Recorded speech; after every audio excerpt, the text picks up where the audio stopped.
So 29th of April, I'm now seeing a brand new update being pushed to my third generation Fire TV Cube, and I do believe this is actually something good. Amazon seem to have a habit of releasing bad updates or coming out with bad news. Like for example, recently they announced that all future Fire Sticks will now be running Vega OS, which is pretty bad. Previously they blocked things like ADB, obviously the recent application block. Lots of applications that people were using have now been blocked, but they seem to sandwich that with some good news. Like for example, you saw that in a recent update, they now gave you the ability to clear all of your application caches with one click, which lots of people were asking for. So sometimes there is some good features that do come out with these updates. So I'm hoping when this finishes, I'll be able to share that new update with you. In fact, do leave me a comment below if you are still using your Firestick and which region you're currently watching this video from, because people constantly tell me that stop making videos on Fire Sticks. The Fire Sticks are over. Fire Sticks are finished.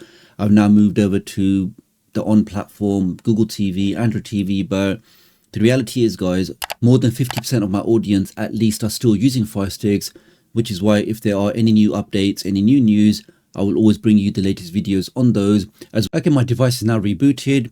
The first thing I can see straight away is I don't have the brand new interface, the new home screen that should be slowly pushed out to all devices.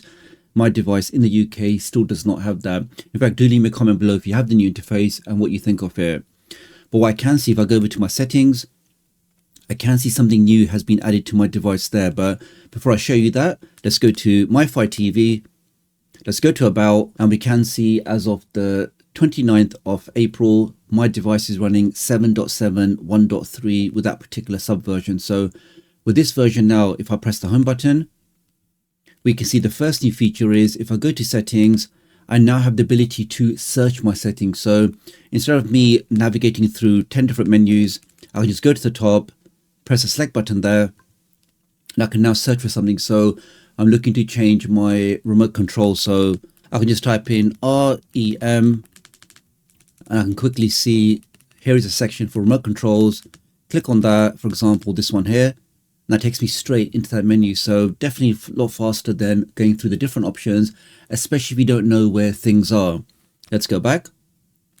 Also clicking on search.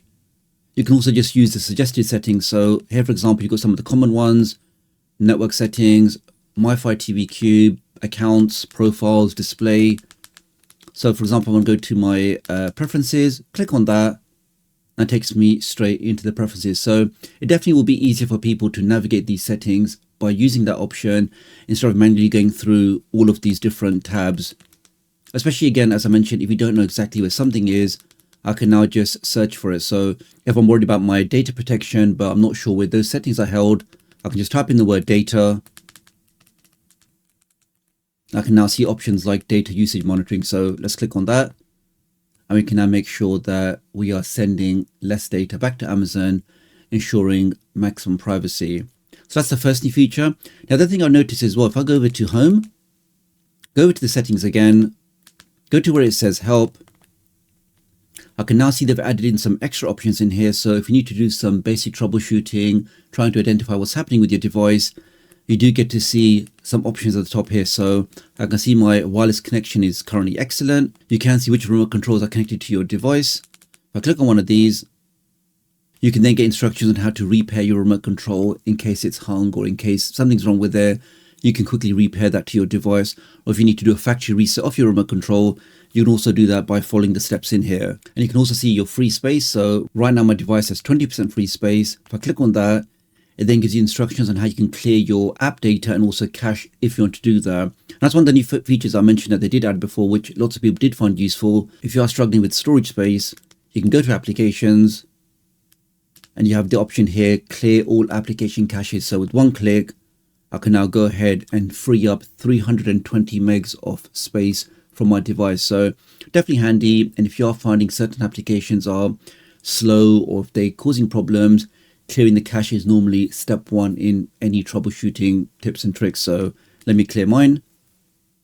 Takes a couple of seconds and I should then get all of that free space back. So I can see I don't have the main new home screen, but I do think this new search feature can be useful, again, particularly for newer users.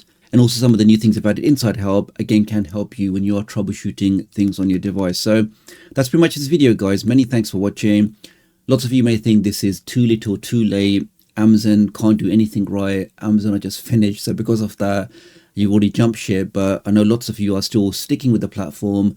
As long as it still works, why change it? Carry on using it and just see what Amazon come out with next. So I really appreciate your support. Do like and share this video, and I'll hopefully catch up with you guys real soon. Thanks.